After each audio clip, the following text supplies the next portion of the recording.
Be me, 42 years old, corner office on the 34th floor, just closed our Series D funding at a valuation that would make most people weep with joy. Built this company from nothing, from a spare bedroom in my overpriced apartment to 300 employees across 4 offices.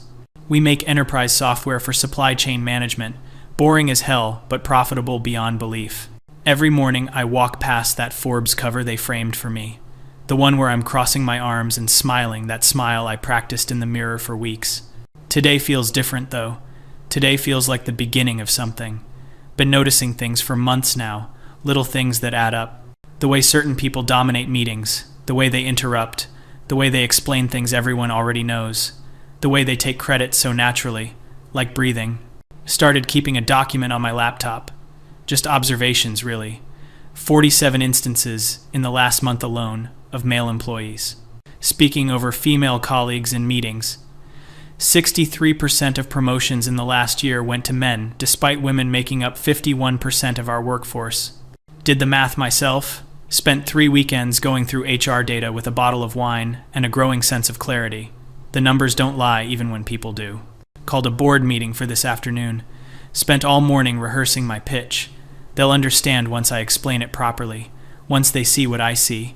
This isn't about revenge or anger or whatever small-minded interpretation people will try to force onto it.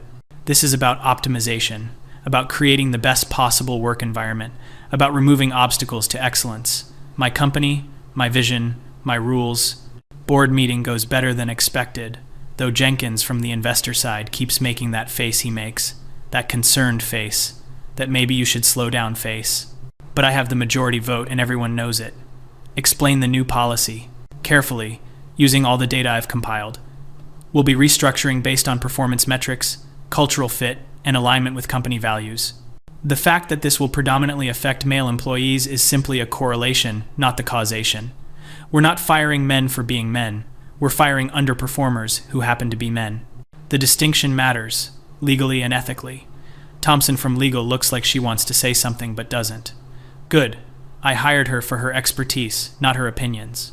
Policy rolls out next Monday, giving HR the weekend to prepare the paperwork, spend the next few days feeling electric, alive in a way I haven't felt since the early days.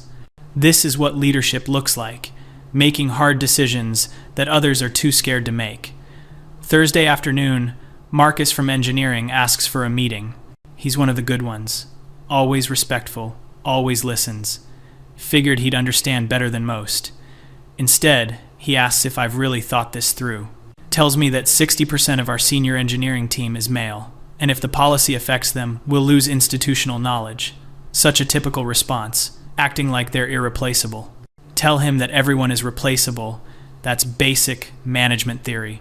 He leaves looking defeated, and I feel a tiny twist of something in my stomach. Ignore it, push it down. Feelings are not data. Friday morning, get an email from our head of HR asking to discuss implementation timeline.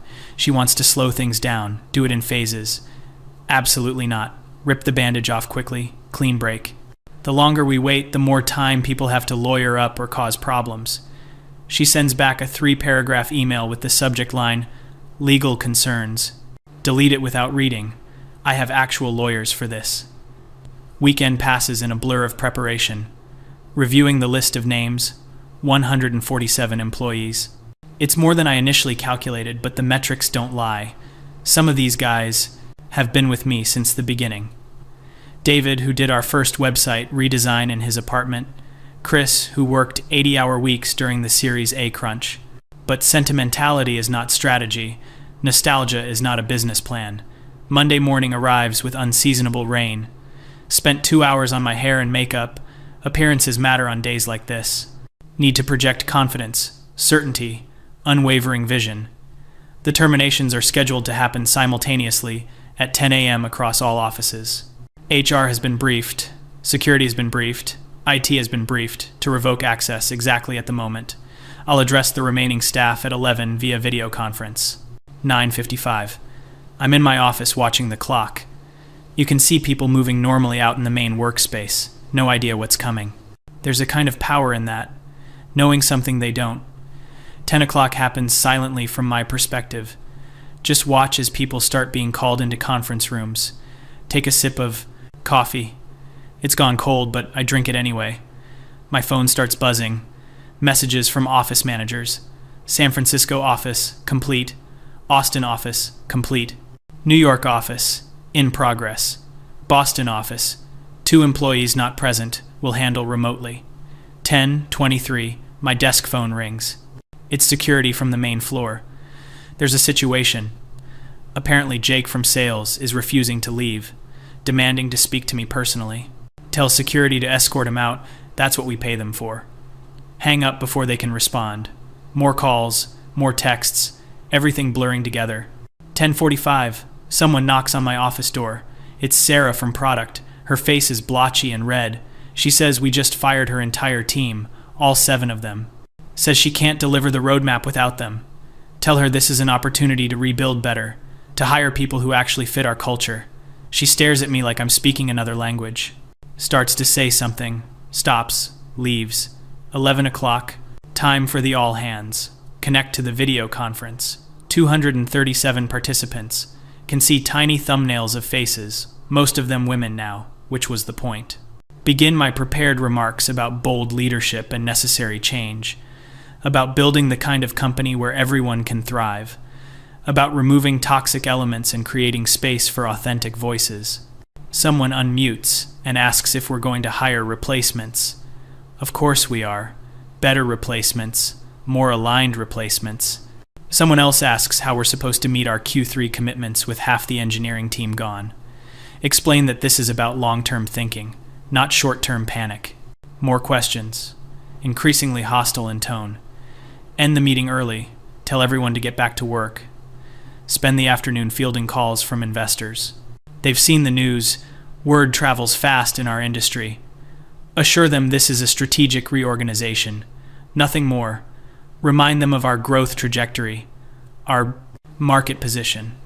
Most of them seem satisfied, or at least quiet. Jenkins calls last, speaks in that careful way people use when they think you're unstable. Asks if I've considered the optics, the potential for lawsuits. Tell him I have an entire legal team for exactly this scenario.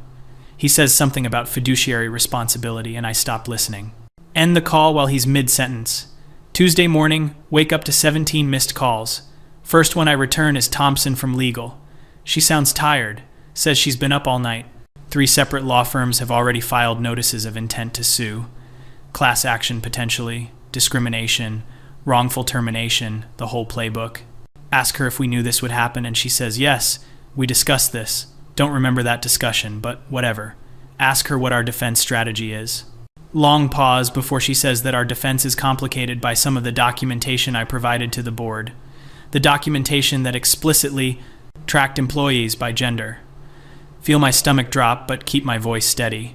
Tell her to handle it. That's literally her job. She asks if I want to consider settlements. Absolutely not. Settling is admitting wrongdoing. Hang up and immediately get a call from our PR firm. Apparently Bloomberg is running a story this afternoon. They got quotes from former employees. The headline uses the word purge.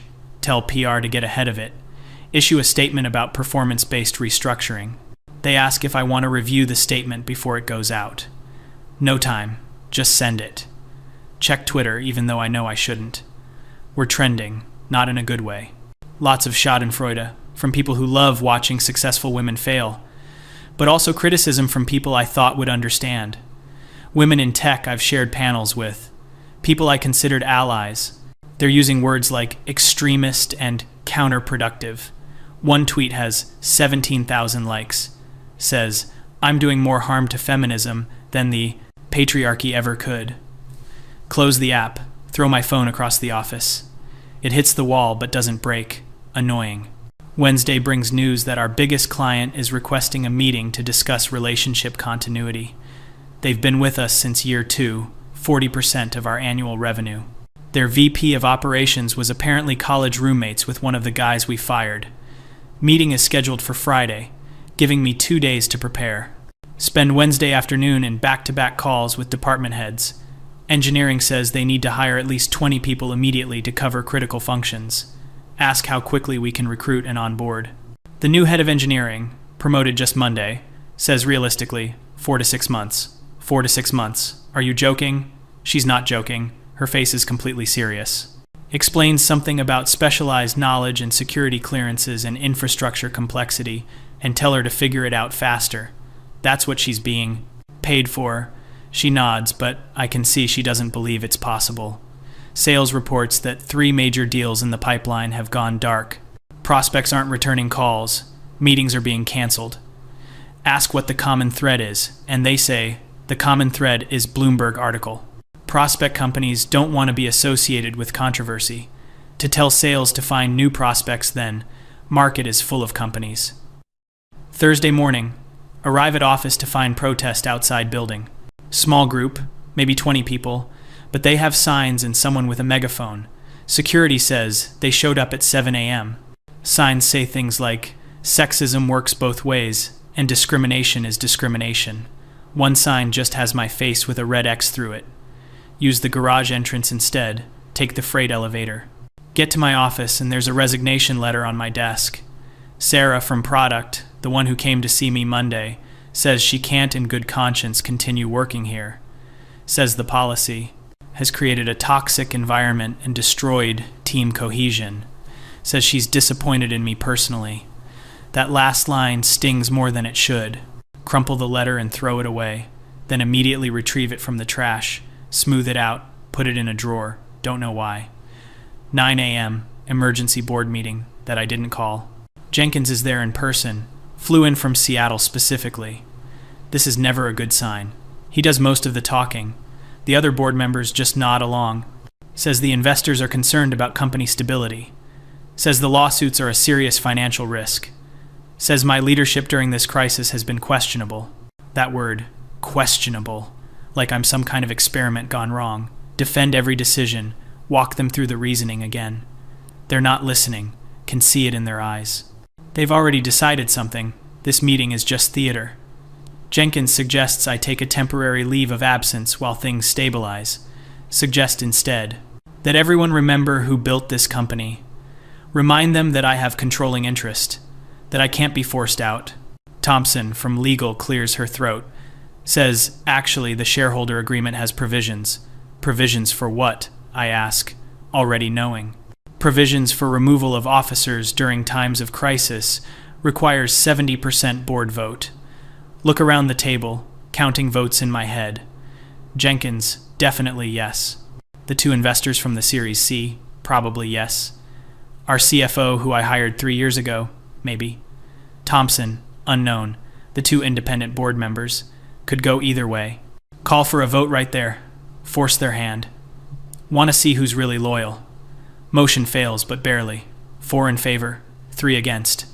Jenkins looks frustrated, but accepts it. Meeting ends with vague promises to reconvene next week. Friday arrives and I've barely slept. Meeting with our biggest client is at 2 p.m. Spend the morning preparing a presentation about continuity of service, highlighting our redundancies, our processes, our commitment to excellence. Noon. Get a text from their VP's assistant. Meeting canceled. No explanation. Call their main number, get transferred 4 times, finally reach someone. They're exercising the 60-day termination clause in our contract. Say it's a business decision, nothing personal. Everything is personal. That's the lie people tell themselves. Sit in my office with the door closed, staring at nothing. This was supposed to work. The math was supposed to work. Remove the obstacles. Create space for better performance. Achieve better results. Simple, logical, obvious. Except reality is messier than spreadsheets. Revenue projections for next quarter are down 40%. 12 more employees have resigned, all of them women. The lawsuit's now number 7 separate cases. Legal fees are approaching $2 million. Recruiting has received 400 applications for our 20 open positions. Sounds good until you realize we normally get 3,000.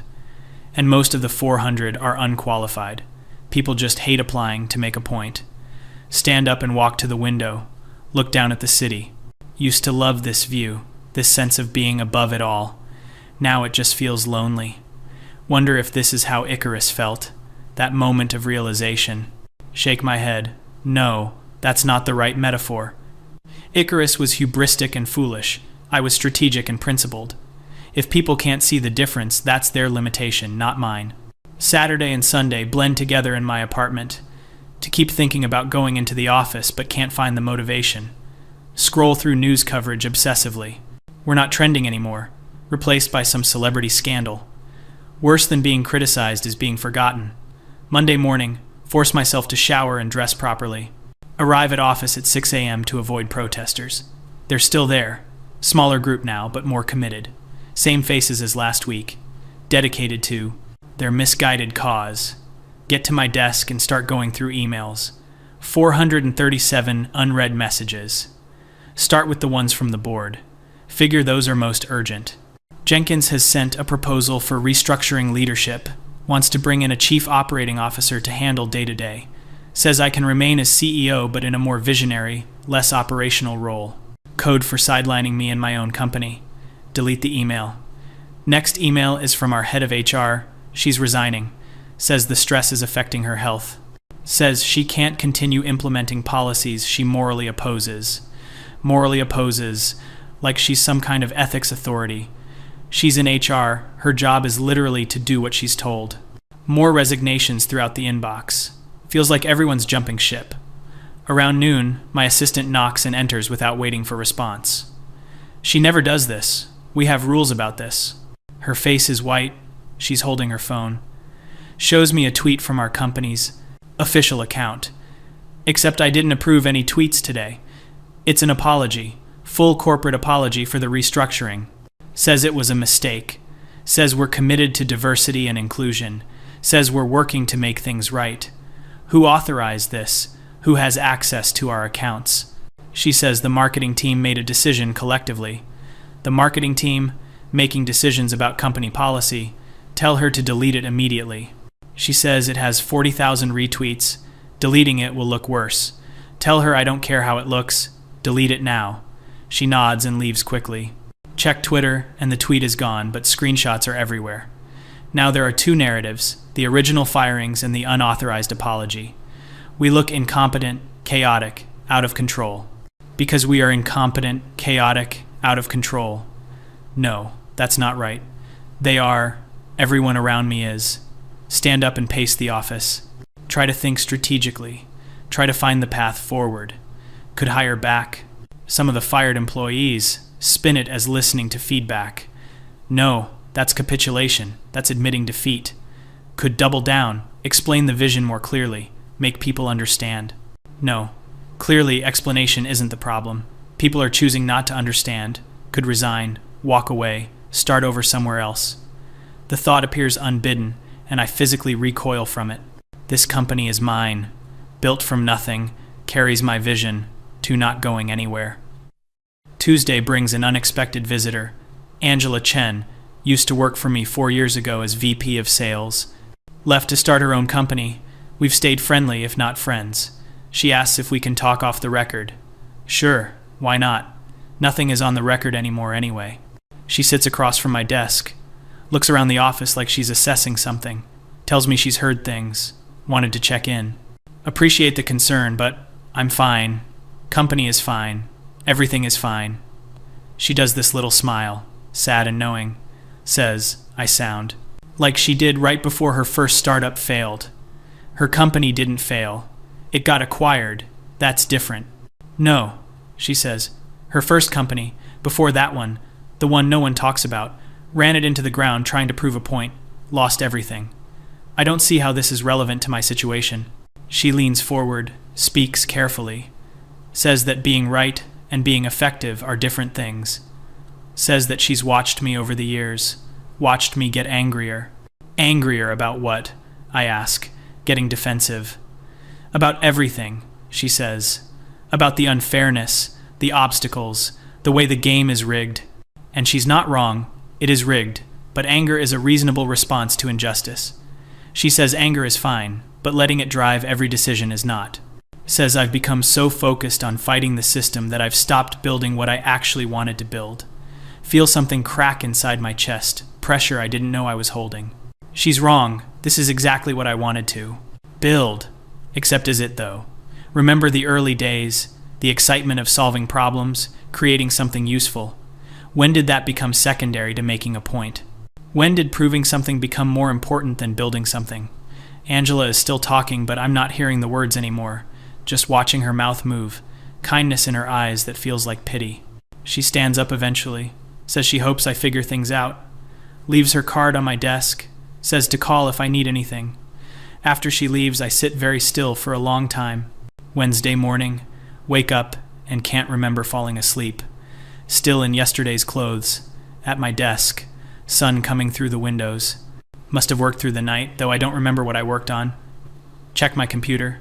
Dozens of documents open. Financial projections, all bad. Org charts with too many empty boxes. Draft emails to the board that I apparently never sent, probably for the best. The language is unhinged, paranoid, accusatory. Don't remember writing them, but they're in my style.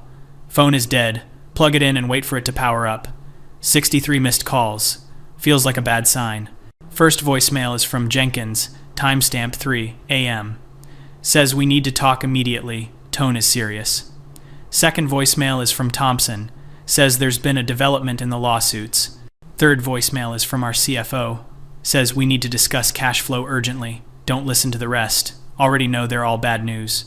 Call Jenkins first. He answers on the first ring like he was waiting. Asks where I've been. Says he's been trying to reach me for hours. Who was working? Is that a crime now? He ignores the sarcasm.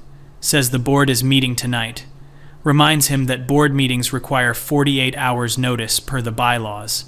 He says, this is an emergency session. Bylaws have provisions. Of course they do. Bylaws always have provisions when people want to get rid of you.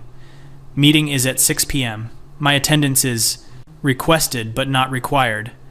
That phrasing, requested but not required, means they're voting on something about me. Ask him directly if this is a removal vote. Long pause. Then he says, it's a discussion of leadership structure. Same thing, just cowardly language. Tell him I'll be there. Hang up and look around my office. Everything exactly as I left it, except somehow different. The Forbes cover looks hollow now, smile frozen in a moment that feels like ancient history. Awards and plaques from various industry organizations, all celebrating the wrong things. Celebrating my gender, my breakthrough, my representation. Never celebrating the actual work, the actual product, the actual value created. Maybe that should have been a sign. Spend the day preparing for the board meeting. Not preparing arguments or presentations, just preparing myself. Trying to decide who I am if I'm not the CEO of this company. Trying to remember who I was before I became so focused on proving everyone wrong.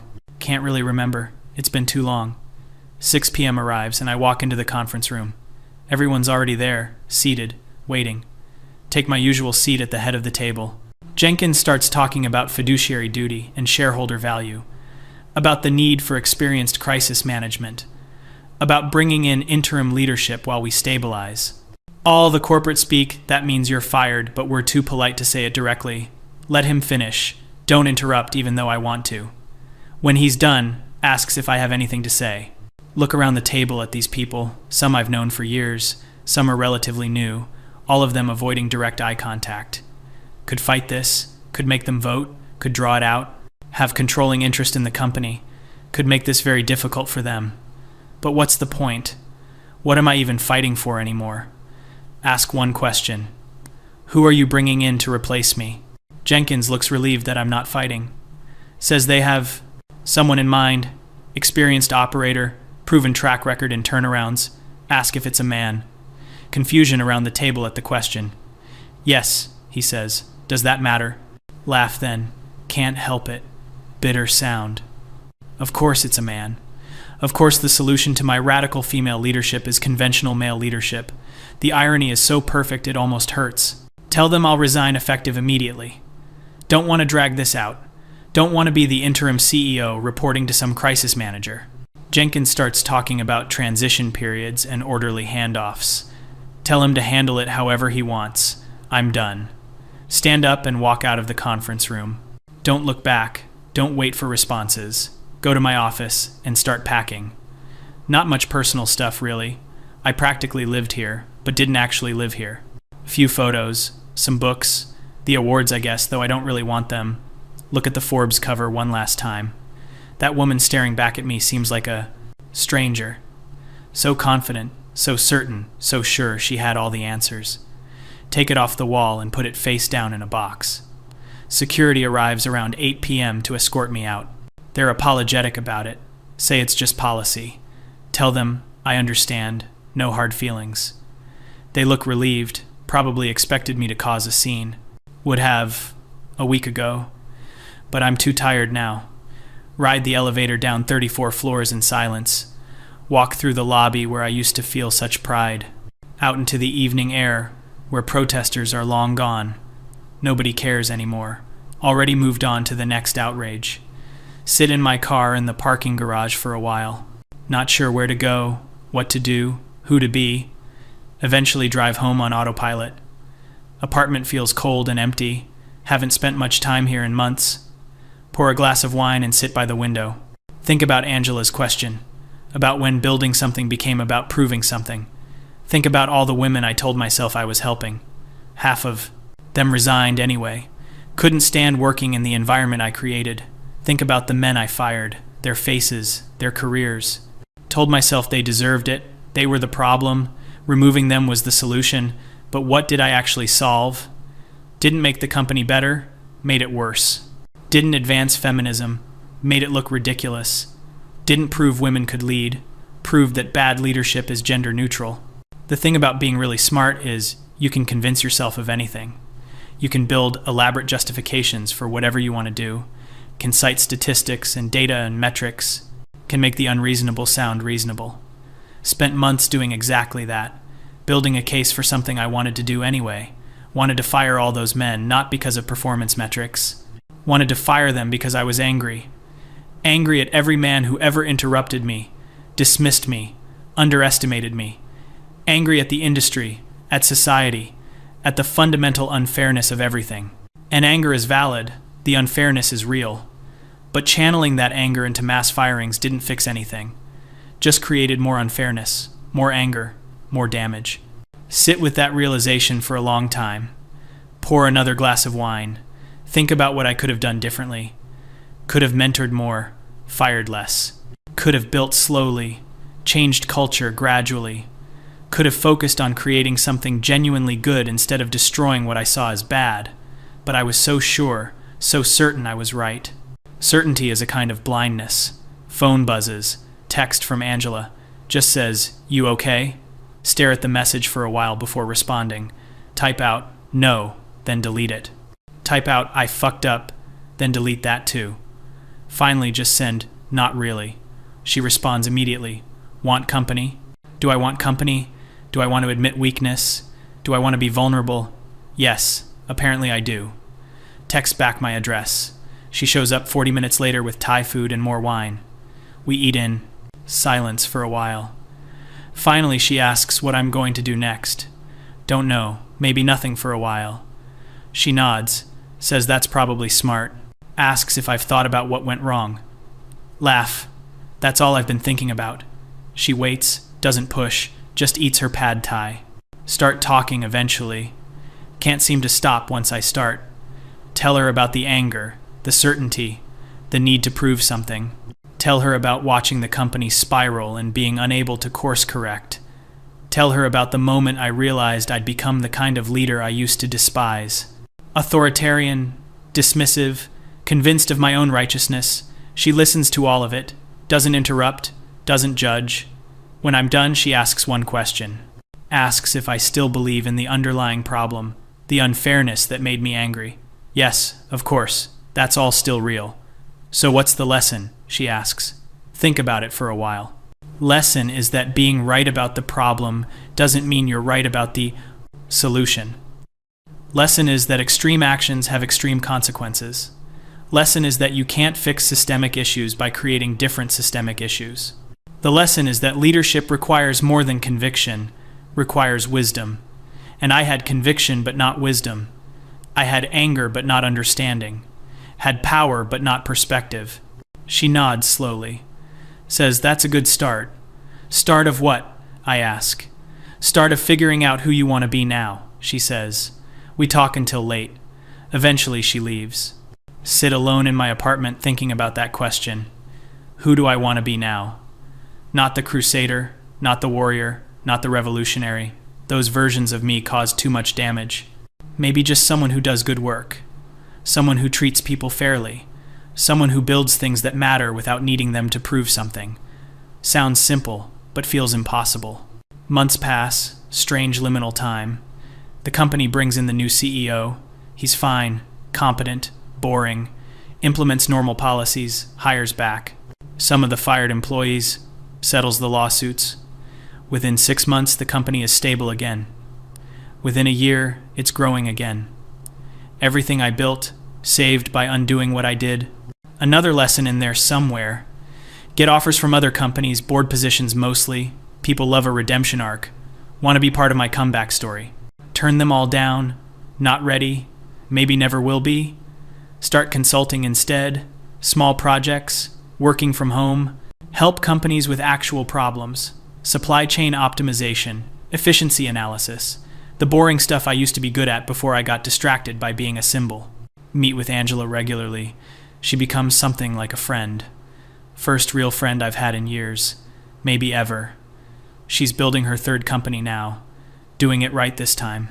Balanced team, reasonable policies, sustainable growth. Everything I should have done. One day she asks if I want to come work with her.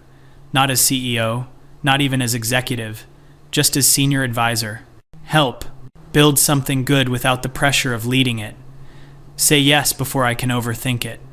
First day at her office feels weird, being an employee again, but also feels right, appropriate, earned. No corner office, no Forbes covers, no grand vision. Just work, actual work, solving actual problems.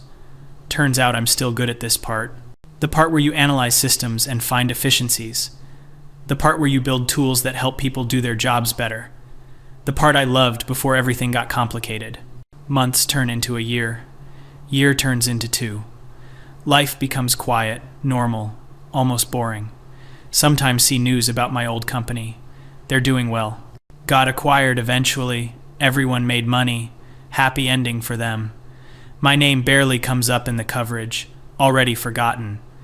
Used to think being forgotten would destroy me. Turns out it's actually kind of peaceful. No longer representing anything, just existing.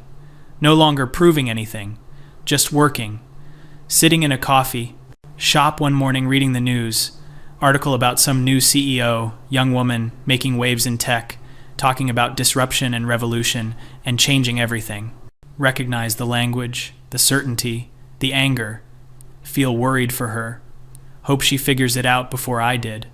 Hope someone tells her that anger is fuel but not direction. That conviction is power but not wisdom. That being right about the problem doesn't justify any solution. Close the laptop and stare out the window. Think about everything I lost, everything I destroyed. The company, the reputation, the relationships, the years of work, the trust, the possibility. All of it gone, because I couldn't tell the difference between justice and revenge. Couldn't separate fixing things from breaking things. Couldn't see that the opposite of one bad thing isn't automatically a good thing. Sometimes it's just a different bad thing. Still believe the system is unfair. Still see the obstacles. Still get angry about interruptions and dismissals and underestimation.